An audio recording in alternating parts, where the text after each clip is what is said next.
kulanti wacan daawadayaal ku soo dhawaada warkii telefishinka qaranka oo idinka imanaya studio-ga magaalada Hargeysa waxaana warka idin akhriyaya anigoo ah Munir Axmed Igaal fadhigii golaha wasiirada Jamhuuriyadda Soomaaliland oo shir gudoominayay madaxweynaha Jamhuuriyadda Soomaaliland Axmed Maxamed Maxamuud Siilaanyo ayaa lagu ansixiyay siyaasadda miisaaniyadda iyo daraska miisaaniyad sanadeedka 2013 dhinaca kale wareegto uu soo saaray madaxweynaha Jamhuuriyadda Soomaaliland Axmed Maxamed Maxamuud Siilaanyo ayaa xilkii kaga qaaday gudoomiyihii gobolka Saaxil Maxamuud Cali Saleebaan Ramaax isla markaana waxa uu magacaabay barasaabo gobolada Saaxil iyo Maroodi Jeex golaha wakiilada Jamhuuriyadda Soomaaliland ayaa si rasmi ah u guda galay kalfadhigooda 20aad iyadoo mudanayaasha golahaasna loo qaybiyay ajadaha kalfadhigaasi dalka Masarna waxa mar labaad ka bilaabmay codbixinta dastuurka qabyo qoraalka ah ee uu muranku ka taagan yahay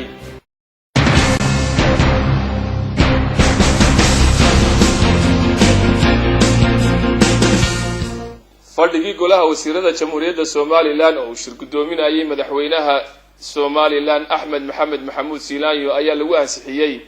siyaasadda miisaaniyadda iyo daraska miisaaniyad sanadeedka 2013 miisaaniyadaas oo dhamayd 125 milyan taas oo ahayd miisaaniyadii ugu badnayd ee qaranka Jamhuuriyadda Soomaaliland uu ansixiyo warumurta ku saabsan waxa inoo haya wariyahayaga Axmed Saki Daahir Xasan afayeenka qasriga madaxtooyada ee Jamhuuriyadda Soomaaliland mudane Axmed Saleebaan Maxamed Duxul oo tafaasiil kooban ka siiyay warbaahinta dawladda ee Soomaaliland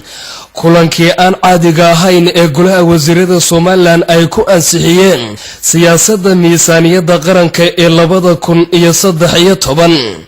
waxa uu sheegay inuu shir gudoominayay madaxweynaha Soomaaliland mudane Axmed Maxamed Maxamuud Siilaanyo fadhigan ay isugu yimaadeen golaha wasiirada ee Jamhuuriyadda Soomaaliland ayaa ujeedadiisu waxay ahayd in lagu ansixiyo siyaasadda miisaaniyadda qaranka oo hore madaxweynaha Jamhuuriyadda Soomaaliland mudane Axmed Maxamed Maxamuud Siilaanyo u saaray guddi ka tirsan golaha wasiirada ee Jamhuuriyadda Soomaaliland si ay uga soo tala bixiyaan isla markaana ay u soo sameeyaan qaabkii iyo hanaankii loo waafajin lahaa miisaaniyadda qaranka ee 2013 afayeenka madaxtooyada Soomaaliland mudane Axmed Saleebaan Duxul mar uu ka hadlayay miisaaniyaddii sanadkii hore ayaa waxa uu daboolka ka qaaday inay ahayd 106 milyan oo dollar halka miisaaniyadda sanadka 2013 ay tahay 125 milyan oo dollar waxaana uu sheegay in ay ka badan tahay miisaaniyadda sanadka 2013 miisaaniyaddii hore isla markaana ay dheer tahay 7% afayeenka madaxtooyada Soomaaliland mudane Axmed Saleebaan Duxul isagoo arrimahaasi ka hadlaya waxa uu yiri runtii waxaan doonayaa inaan tafaasiil yar oo kooban aan ka bixiyo fadhigan caadi ahayn oo golaha wasiirada Jamhuuriyadda Soomaaliland uu isugu yimid saaka oo Satiya oo gudoominayay madaxweynaha Jamhuuriyadda Soomaaliland mudane Axmed Maxamed Maxamuud Siilaanyo shirkaasi aan caadi ahayn ujeedada la isugu yimid waxay ahayd in lagu ansixiyo siyaasadda miisaaniyadda qaranka iyo waliba miisaaniyadda qaranka fadhigan ay isugu yimaadeen golaha wasiiradu oo gudoominaya madaxweynaha Jamhuuriyadda Soomaaliland waxaa lagu ansixiyay siyaasadda miisaaniyadda qaranka oo hore madaxweynaha Jamhuuriyadda Soomaaliland uu saaray guddi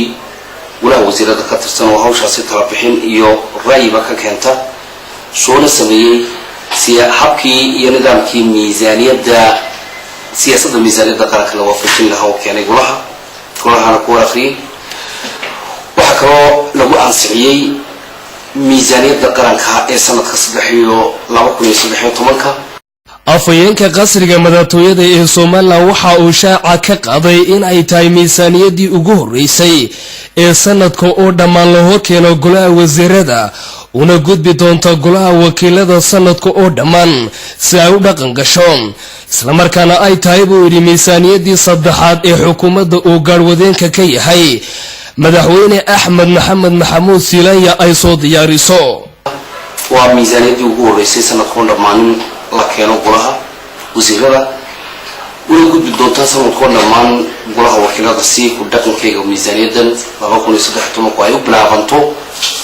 insha allah sanadka 2013 miisaaniyadan marka la eego miisaaniyadda sanadkii hore ee dalku waxay ahayd 106 milyan waxaa cusub mudan in 106 milyan ee sanadka hore miisaaniyaddaasi sida wasiirka wasaaradda maaliyadda uu ka caddeeyay golaha hortiisa in ku talagalka miisaaniyadda sanadkii hore sida ay u qorsheeyeen 106 milyan baa ay soo baxeen dadaal wasaaradda maaliyadda dadaal shaqaalaha wasaaraddu ay la yimaadeen dadaal xukuumadda madaxweyne Axmed Maxamed Maxamuud Silaayo ay la timid ay ku timid in miisaaniyaddaasi ay istaboosho sidii loogu talagalay sharaf weeye waxa kaloo sanadkan miisaaniyadda waa 125 milyan oo marka loo eego miisaaniyaddii sanadkii hore waxay ka badan tahay 17%. marka la eego labadii sano ugu dambeeyay ee miisaaniyadihii labadii sano ugu dambeeyay ilaa miisaaniyadda marka la eego 140 ee xukuumadda ee miisaaniyadda iyo dakhliga dalka ay ku dhistay 140 bay ku qaatay miisaaniyadda ku jira darajooyinka ciidamada dalka mushaarkooga ee saraakiisha noqon doona oo budgetka ku jira dhinaca horumarka ah waxa ku jira dhinaca beeraha waxa ku jira xoolaha waxa ku jira ilaalada xeebaha waxa ku jira infrastructure wadooyinka iyo wixii laga qabto ayaa ku jira kulankaasi aan caadiga ahayn ee golaha wasiirada Soomaaliland ay ku ansixiyeen xarunta qasriga madaxtooyada miisaaniyadda sanadka 2013 ee uu shirgudoominayay madaxweynaha Soomaaliland mudane Axmed Maxamed Maxamuud Silaayo waxa ku weelinayay madaxweyne ku-xigeenka Soomaaliland mudane Cabdiraxmaan Cabdilaahi Ismaaciil Saylici Axmed Saki Daahir Xasan iyo Cabdilaahi Cali Suudi telefishinka qaranka Soomaaliland Hargeysa. dhinaca kale digreeto uu soo saaray madaxweynaha jamhuuriyadda Soomaaliland Axmed Maxamed Maxamuud Silaayo ayuu xilka kaga qaaday barasaabkii gobolka Saaxil Maxamuud Cali Saleebaan Ramaax isla markaasna waxa uu barasaabo u magacaabay gobolada Maroodi Jeex iyo Saaxil waa kan Axmed Saxardiid oo warbixin umurta ku saabsan inoo haya madaxweynaha jamhuuriyadda Soomaaliland mudane Axmed Maxamed Maxamuud Silaayo ayaa digreeto soo saaray waxa uu ku magacaabay labada barasaab ee gobolada Maroodi Jeex iyo Saaxil waxaanu sidoo kale digreetadaasi uu xilka kaga qaaday barasaabkii gobolka Saaxil madaxweynaha jamhuuriyadda Soomaaliland markuu arkay qodobka 9aad ee dastuurka jamhuuriyadda Soomaaliland markuu arkay qodobka 110aad ee dastuurka jamhuuriyadda Soomaaliland markuu tixgeliyay ahmiyadda ay gudoomiyaasha goboladu u leeyihiin dhismaha qaranka markuu aqoonsaday in baahi loo qabo buuxinta jagooyinka markuu la tashaday madaxda hawshan khusayso markuu ku qancay aqoontooda kartidooda iyo hufnaantooda shaqo wuxuu go'aansaday in mudane Axmed Cumar Xaaji Cabdilaahi Xamarji laga bilaabo taariikhda maanta uu aado gudoomiyaha gobolka Maroodi Jeex ee jamhuuriyadda Soomaaliland in mudane Cali Maxamed Cilmi laga bilaabo taariikhda maanta uu aado gudoomiyaha gobolka Saaxil ee jamhuuriyadda Soomaaliland xilka qaadis madaxweynaha jamhuuriyadda Soomaaliland mudane Axmed Maxamed Maxamuud Silaayo waxa uu sidoo kale xilka qaadis ku sameeyay gudoomiyihii hore ee gobolka Saaxil waxaana uu dhignayd xilka qaadistani mudane xilalka qaran ayay dilcigiisa tahay inuu meerto noqdo oo kolba cid haran karto loo dhiibo waqtigan xaatirka ahna waxaan gartay in xilkii gudoomiyaha gobolka Saaxil aan ka qaado una magacaabo mas'uul cusub oo xilkaasi guta sidaa darteed waxaan ku farayaa in xilka aad ku wareejiso mudane Cali Maxamed Cilmi oo aan u soo magacaabay inuu noqdo gudoomiyaha gobolka Saaxil waxaa wasiirka wasaaradda arrimaha gudaha oo ay warqadani ogeysiin ugu socoto la farayaa in uu labada mas'uul u kala wareejiyo xilka gudoomiyaha gobolka Saaxil wasaxaafadeedkaasi waxaa ku saxanaa afayeenka madaxtooyada jamhuuriyadda Soomaaliland mudane Axmed Saleebaan Maxamed Dhuxul golaha wakiilada jamhuuriyadda Soomaaliland ayaa si rasmi ah u gudagalay kalfadhigooda 20aad iyadoo mudanayaasha golahaasna loo qaybiyay ajandaha kalfadhigaasi wariye Maxamed Fawsi ayaa warbixin umurta ku saabsan inoo haya xildhibaanada golaha wakiilada Soomaaliland ayaa loo qaybiyay ajandihii kalfadhiga 20aad farqadiisa koobaad kalfadhigan ayaa waxa ka soo qayb galay gudoomiyaha golaha wakiilada Cabdiraxmaan Maxamed Cabdilaahi Ciro gudoomiye ku-xigeenka koobaad Baasha Maxamed Faarax gudoomiye ku-xigeenka labaad Cali Yuusuf Axmed iyo xildhibaanada golaha wakiilada gudoomiyaha golaha wakiilada Cabdiraxmaan Maxamed Cabdilaahi Ciro oo shirkani shir gudoominaya ayaa xildhibaanada u sheegay inay soo akhriyaan mashaariicda sharci ee golaha horyaala kalfadhigana qodobada ugu muhiimsan waxaa ka mid ahaa 1 xeerka booliska 2 wax ka beddelka xeerka qareennada 3 xeerka saxaafadda 4 xeerka aasaasida komishanka dib u habeynta shuruucda 5 miisaaniyadda qaranka sanada 2013 6 xeerka ka ganacsiga howlaha baanka 7 xisaab xidhka dawladda sanadaha 2008 2009 ilaa 2010 8 xeerka statistics lowga ajandahan ee golaha wakiilada jamhuuriyadda Soomaaliland ay kalfadhigiisii 20aad qaybtiisii koobaad ay u fadhiisteen maanta ayaa maalinta Britoola ay ka doodi doonaan golayaasha wakiilada iyagoo Britoola lagu falanqeyn doono dhammaan iyagoo ka soo qayb gali doonaan golayaasha wakiilada ee ka goobjoogka ka ah maanta qodobka 20aad farqadiisa koobaad Maxamed Fawzi Maxamed iyo Siciid Jirde golaha wakiilada jamhuuriyadda Soomaaliland caasimadda Hargeysa wasiirka wasaaradda arrimaha gudaha jamhuuriyadda Soomaaliland Maxamed Nuur Caraale Duur ayaa kulan la yeeshay 25 xildhibaan ee golaha deegaanka caasimadda Soomaaliland dhawaan doorashadii dhacday uga soo baxay iyadoo fadhigaasna uu goobjoog ka ahaa barasaabka cusub ee gobolka Maroodijeex Axmed Cumar Xaaji Cabdilaahi Xamarji waa kan Xamse Cali Bulbul oo warbixintan oo dhameystiran eegaya wasiirka wasaaradda arrimaha gudaha Soomaaliland Maxamed Nuur Caraale Duur ayaa wuxuu maanta qadasho ku sameeyay 25 xildhibaan ee ka soo baxay golayaasha deegaanka caasimadda magaalada Hargeysa kulankaas oo ka qabsoomay Hotel Mansour ayaa waxa goobjoog ka ahaa xubno kamida golaha wasiirada ee xukuumadda Soomaaliland ugu horantii kulankaas waxa ka hadlay qadasharafka maayarka caasimadda magaalada Hargeysa ee imika xilka haya Xuseen Maxamuud Shiciir waxaanu sheegay in ka golahan ay soo dhaweynayaan xildhibaanada cusub ee loo doortay caasimadda magaalada Hargeysa gudoomiyaha gobolka Maroodijeex Axmed Cumar Xaaji Cabdilaahi Xamarji oo ka hadlay kulankaas waxa uu sheegay in ka gobol ahaan ay soo dhaweynayaan golaha cusub ee deegaanka caasimadda magaalada Hargeysa wasiirka wasaaradda arrimaha gudaha Soomaaliland oo ka hadlay kulankaasi qadasharafka ee uu sameeyay golayaasha deegaanka caasimadda magaalada Hargeysa waxa uu sheegay kulankaasi inuu daarnaa isbarasho dhexmarta xildhibaanada iyo wasaaradda arrimaha gudaha Soomaaliland wasiirka arrimaha gudaha oo ka hadlaya ujeedada kulankaasi oo fariin u diraya golayaasha deegaanka Soomaaliland waxa uu yiri waa kulan isbarasho xaajo kale iyo arrin kale ku jirta ma jirto in 25kii mudane ee golaha cusub ee la doortay ee caasimadda Hargeysa ay kulmaan isu yimaadaan dabadeedna ay isbartaan fadhigii ama xaruntii wasaaradda arrimaha gudaha wuxuu noqday caasimadda Hargeysa kulankiina ugama jeedo oo kaliya inaan mudanayaasha caasimadda oo kaliya aan la kulmo oo salaamo waxaan u niyoonayaa inaan dhammaan mudanayaashii la doortay ee degmooyinka dalka kala duwan ka soo baxay inaan halkan salaan uga diro anoo iyo hambalyaba inaan halkan uga diro mas'uuliyad badan baa xildhibaanada saaran waayeelnima saaran qarankii maanta xil weyn baa idinku wareegay dhaartuna waxa weeye waa xoojin lagu xoojinayo in mas'uuliyadda aynu qaadayno ilaahay dartii aynu qaadi doono qof kastana waa la xisaabtami doonaa haddii aan ifka laynagula xisaabtamin aakhira laynagula xisaabtamayo haddaan ifka laynagula xisaabtamin ma ilaahay baa aakhira laynagula xisaabtamayo dhaartuna iyadoo mudanihii soo baxay ayaa qof kasta oo mas'uuliyad qaran qabanaya ayaa haddana kutubka maadaama dad muslimiin ay gacanta loo saaraya marka waa hawlo inoo haray qabsoomidoodu waa shaqo inoo taala waxaan doonayaa maanta kulankiinan inuu noqdo kulan ay isugu timaadeen una diyaar garoodaan wejigii labaad ee shaqada inta idin hadhay xilkii qaranka kaga wareegi lahaydeen maayer Shiciiro iyo raggii la shaqeynayay gudoomiye ku-xigeenka maanta ay nagala fadhiyaan ama golihii idinka horeeyay oo 10 sanadood gacanta ku soo hayay golayaasha deegaanka gabagabadii kulanka qadasharafka waxa ka hadlay xildhibaano kamid ah golayaasha deegaanka caasimadda magaalada Hargeysa kuwaas oo sheegay in diyaar u yihiin sidii ay u dooran lahaayeen maayer iyo maayer ku-xigeen cusub oo haga shaqada caasimadda magaalada Hargeysa kulankaas ayaa waxa uu ku dhamaaday jawi degan wasiirka wasaaradda arrimaha dibadda jamhuuriyadda Soomaaliland Dr. Maxamed Cabdilaahi Cumar ayaa sheegay inay wada hadal la yeesheen waddanka koonfurta Suudaan wada hadalladaas oo ku saabsan sidii aan loo soo celin lahayn shacabka reer Soomaaliland ee ku dhaqan dalkaas isla markaasna loo tixgelin lahaa baasaboorada Soomaaliland ee ay haystaan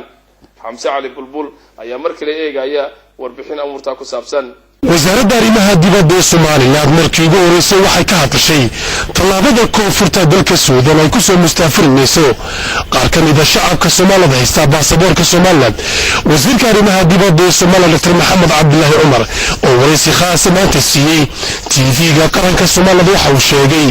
in markii ugu horeysay dowladda koonfurta Suudaan ay wadahadal kala fureen tallaabadaasi. sidoo kale wasiirka arrimaha dibadda ee Soomaaliland waxa uu ka hadlayaa sababta wakiilkii Soomaaliland koonfurta dalka Suudaan halkaas uu tagi waayay. isagoo ka hadlaya wasiir Dr. Maxamed Cabdullaahi Cumar waxa uu yiri arrintaasi dhawaan ayay soo gaadhay in dowladda khaasatan qaybta immigrationka dowladda koonfurta Suudaan ay muwaadiniin ku joogtay baasaboorka Soomaaliland ay u diideen inay dib ugu cusboonaysiiyaan. arrintaas markii ay soo gaadhay waxaanu xiriir la sameynay wasaaradda khaarijiga ee dowladda koonfurta Suudaan waxaana imika noo socda wadahadal aanu jecelahay arrintaa in xal loogu helo. marka waxaan rajeynayaa arrintaas in ay fududaan doonto. dowladda Suudaan dowlad madax bannaan siday dalkeeda u maamulaysa iyo arrimaha ay ka yeelayso shucuubta kale ajnabiga ah iyadoo madax bannaan. hase yeeshee waxaa dowladda Soomaaliland xil ka saaran yahay in ay arrintaa kala munaaqashato oo ay kala hadasho sidii arrintaa loo fudaamin lahaa. arrintaasina imika way socotaa. dhinaca kale waxaa dowladda Soomaaliland ay go-aan ku gaadhay beri hore in aanu isdhaafsano wakiilo ama xafiisyo dowladda koonfurta Suudaan iyo Soomaaliland. dhinaca Soomaaliland horaan uga diyaar garownay qofkii wakiilka noqon lahaana horaa loo magacaabay. hase yeeshee waxaa arrintaa dib u dhigay dowladda koonfurta Suudaan oo soo jeedisay in mar laga wada dhigo labada dal ay isweydaarsadaan. arrintaas markii imika dheeraatay waxaanu ka codsanay in aan anagu Soomaaliland ahaan aanu qadino oo aanu sii horumarsano wakiilka Soomaaliland halkaa u fadhiya. arrintaana waxaanu jecelnahay dhowaan inay go-aan ka qaato dowladda Juba ee koonfurta Suudaan inay go-aan ka qaadato. wasiirka arrimaha dibadda ee Soomaaliland wareysiga maanta uu siiyay TV-ga qaranka Soomaaliland sidoo kale waxa uu kaga hadlay wadahadalkii Soomaaliland iyo Soomaaliya u socday iyo kulankii isbarashada ahaa ee dhexmaray madaxweyne Axmed Maxamed Maxamuud Silayo madaxweynaha Soomaaliland iyo madaxweyne Xasan Sheekh Maxamuud madaxweynaha dowladda federaalka Soomaaliya. isagoo ka hadlaya Dr. Maxamed Cabdullaahi Cumar waxa uu yiri wuxuu ka qayb galay Soomaaliland munaasabadii 40 guurada qoristii af Soomaaliga oo Djibouti lagu qabtay. waxa kaloo halkaas yimid isku arkeen madaxweynaha Soomaaliya waxaana labada madaxweyne dhexmaray kulan aad u kooban oo runtii ujeedadiisu ahayd in isbarasho sidaad u sheegtay. waxa kaloo isbarashada ka soko ay isla soo qaadeen labada madaxweyne ay muujiyeen commitmentkooda ama dadaalka ay ku doonayaan in nabadgelyo lagu soo afjaro farqiga u dhaxeeya labada dal iyo in labada dalba iyo labada madaxweyneba ay ka shaqeeyaan guud ahaan nabadgelyada gobolka iyo mandaqadan ay ka midka yihiin ay ka wada shaqeeyaan. laakiin wada hadalo substantial ah ama laga wada hadlayo arrimo siyaasadeed ama arrimo kale oo wax wada qabsi ah runtii muu jirin. waxaa la filayaa in labada dal ay bilaabaan sidii ballantu ahayd wadahadaladii u dhaxeeyey hore u bilaabmay dowladdii hore ku meel gaarka Soomaaliya iyo dowladda Jamhuuriyadda Soomaaliland u bilaabmay. xamse cali bulbul telefishinka qaranka Soomaaliland magaalada Hargeysa. wasiirada wasaaradaha beeraha iyo kalluumaysiga oo wareysi gaara siiyay telefishinka qaranka Soomaaliland ayaa shacabka reer Soomaaliland waxa ay ugu baaqeen ka faa'iideysiga kheyraadka badda iyo cuntooyinka dabiiciga ah.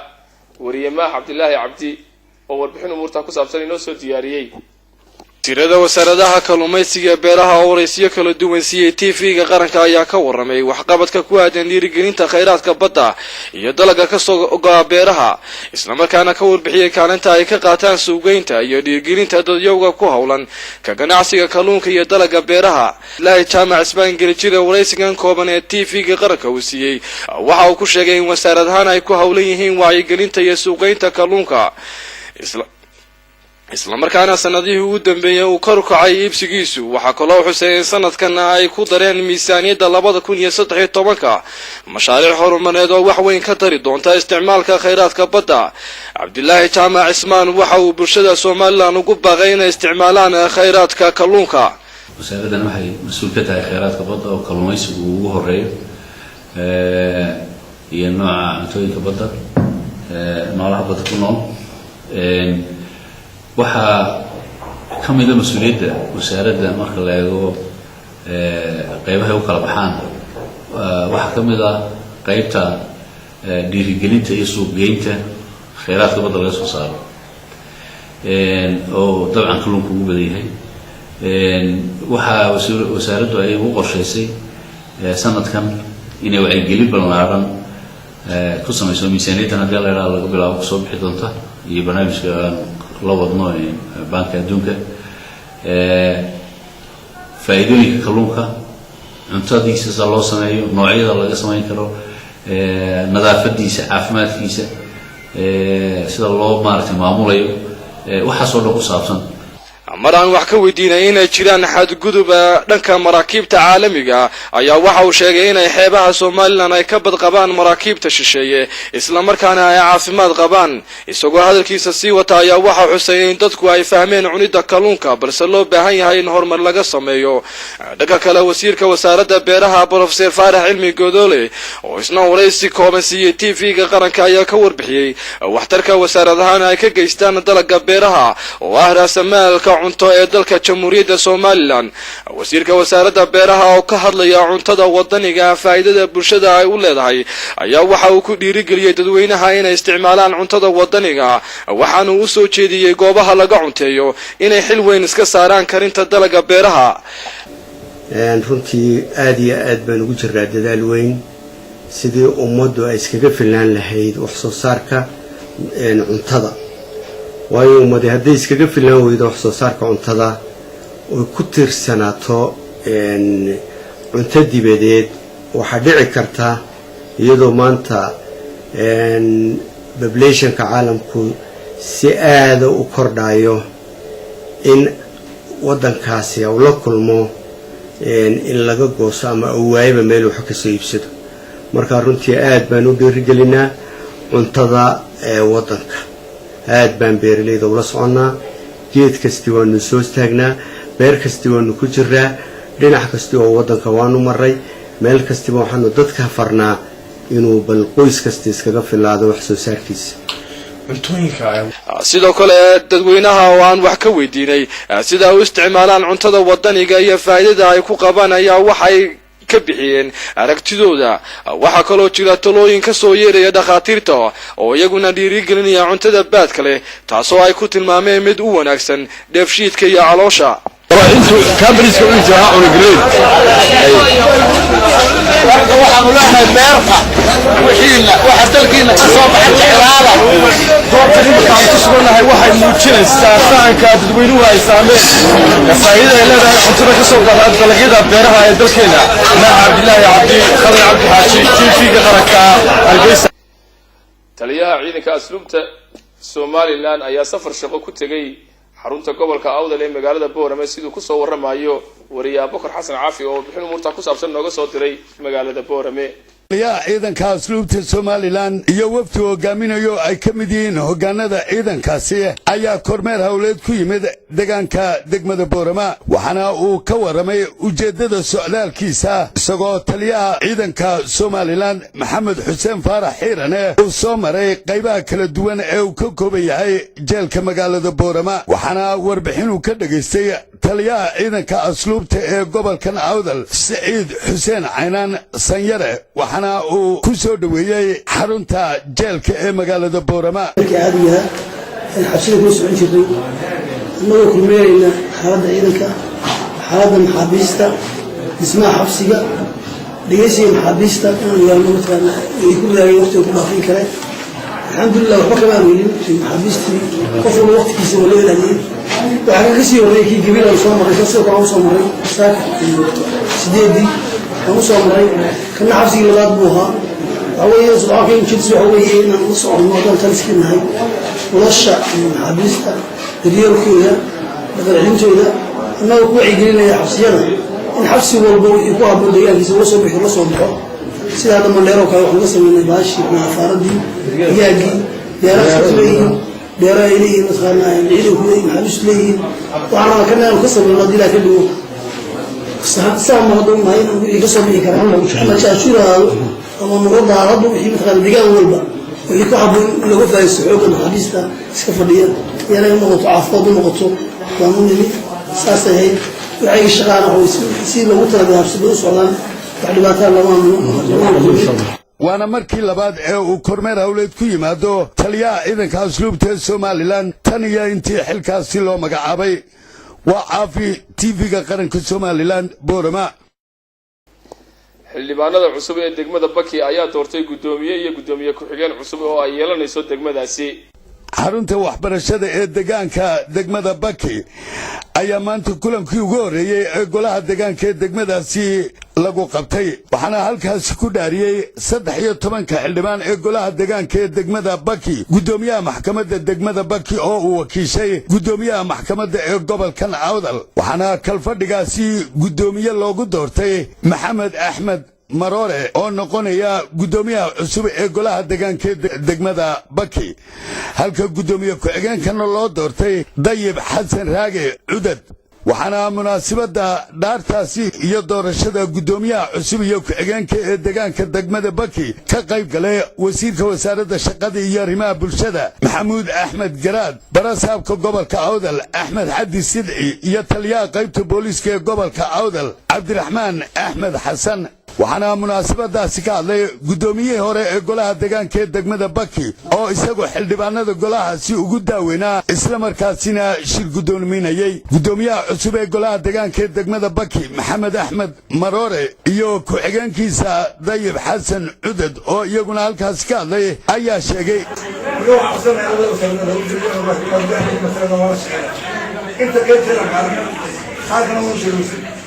وأولاً عكابات العشاء شلائي لو بدلوه كاشيكا الشقرة كده هو اللي يأتيش يكون كمان غيرها وعن يدي كتير ويألك أنا وضع صنع أبدي أنا يناوحا لا شغالكم كانت كتكولك تصل بلغ هذا waxaan u baahanahay inay tii hore laba jeer la soo taageersan iga dhamaan haddaad madaxdii qaranka tihiin haddaad dadweynaha doortay tihiin oo la nala istaajiyo ilmaha markuu u dhashaa mar waa la kiciyaa cagaha marka la noola joojiyo kadib anaga naga xisaabtamo khasaaro waxaan wasiirka shaqada iyo arrimaha bulshada ee Somaliland iyo barasaabka gobolka Awdal ayaa iyaguna kula dardaarmay inay adeegyada bulshada ay dardargeliyaan isla markaasina ay bulshadii soo daratay uga adeegaan si daacad ah waa caafi TV-ga qaranka Somaliland Boorama. maamulka cusbitaalka magaalada Hargeysa ayaa shahaadooyin guddoonsiiyay arday si gaar ah u baratay suuxdinta sida uu ku soo waramayo Axmed Saxardiid oo warbixintan inoo haya. guddiga cusbitaalka guddiga magaalada Hargeysa ayaa kulan ku qabteen xarunta cusbitaalka magaalada Hargeysa waxa ay shahaadooyin ku guddoonsiiyeen shaqaale ka howlgala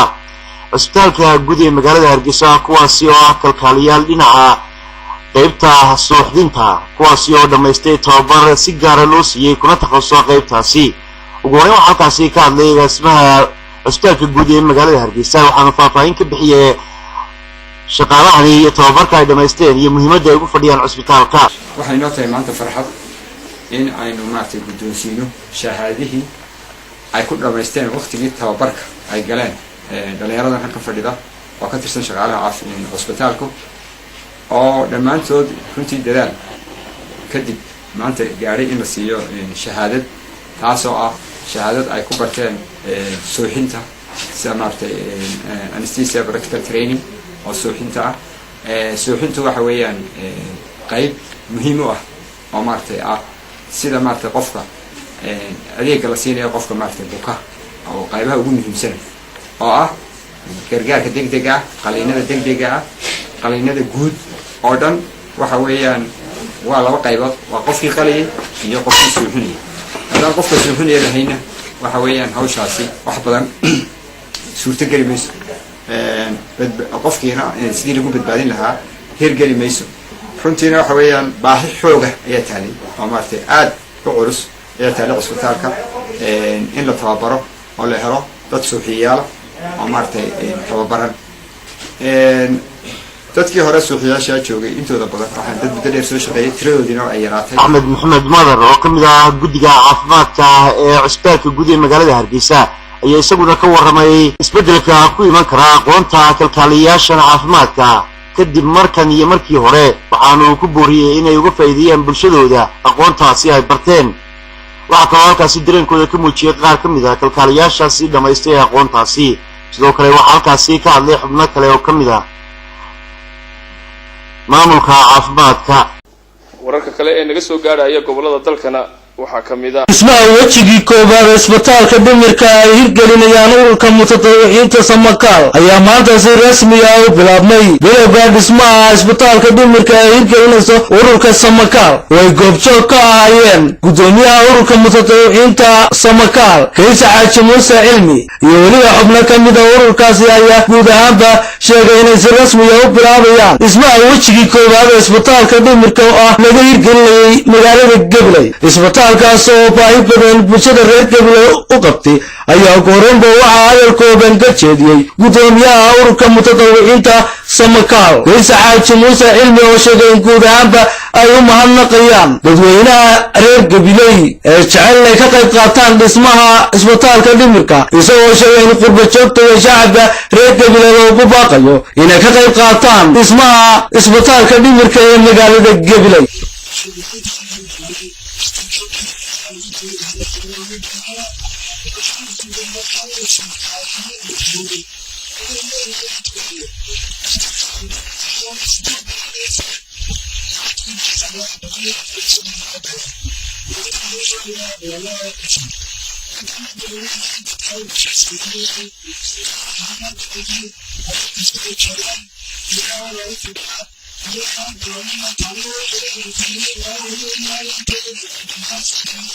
sidoo kale iyaguna waxaa halkaasi hadallo kooban ka jeediyey haweenweynaha ururka mutadawiciinta ee samakaal oo iyagu dhammaantoodba sheegay in loo baahan yahay in hooyo kasta iyo cid kastoo qurba joog ah oo u dhalatay gobolka gabley iyo guud ahaanba somalilan inay ka qayb qaataan dhismaha isbitaalka dhimirka oo guud ahaanba si rasmiya maanta loo bilaabay. iskuduwaha wasaaradda caafimaadka ee gobolka gabley dr deeqa cumar xaaji siciid oo halkaasi hadalkoodan ka jeedisay ayaa sidoo kale sheegtay in guud ahaanba ay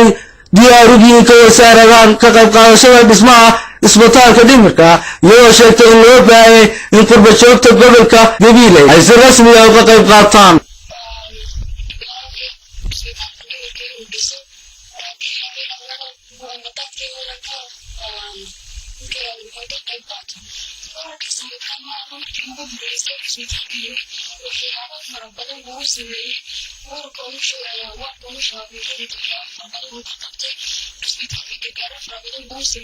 ururka mutadawiciinta samakaal ayaa iyagu ah kuwa iskooda isku xilqaamay islamarkaasina si rasmi ah u dhagax dhiga dhismaha isbitaalka guud ee dhimirka ee magaalada gabley. waa nimcaan dheeg ibraahim tv qaranka gabley raadiyo hargeysa gabley.